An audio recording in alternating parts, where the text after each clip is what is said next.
Thank you, Mr. Speaker.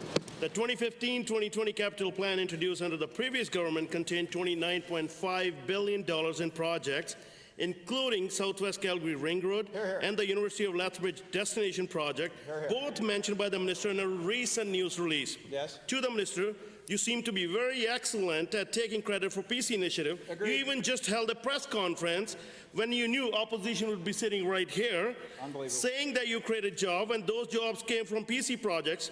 Can you please outline the House the number of jobs created by NDP projects, not the projects already announced under the previous government? Thank you. Well, thank you very much for Honourable the Government question. House Leader. Yes, thank you very much, Mr. Speaker. That's thank you right. very much. You don't stand till. Yeah, sorry. Please proceed. Can I go now? Now you can.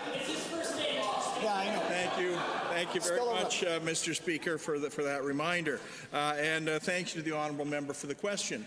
And I just want to indicate that many of the projects that the previous government was working on were stalled. And we're not going ahead.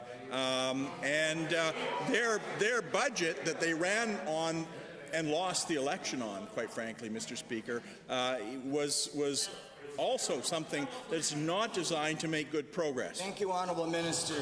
First supplemental. Thank you, Mr. Speaker. Given that this government announced the completion of Northeast Anthony Henday Drive to much fanfare, and given that the government's own numbers, this project supported 2,000 jobs over 5 years, and given that this project was built as a P3, to the same minister again, will your government be continuing the use of P3 model for creating capital assets given the success of this project? Good question. Honourable Minister.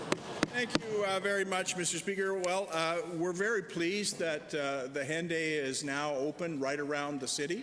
I think that I think people in the entire Edmonton region appreciate that, and clearly that was a project that was initiated by the previous government. With respect to P3s, the jury is out as far as I'm concerned, Mr. Speaker, and he's hailing it as success. I want to see what all the numbers look like, Mr. Speaker, when it's all in. We'll make an evaluation, and I'll let all members in the public know where we're going. Thank you, Honourable Minister. Second supplemental.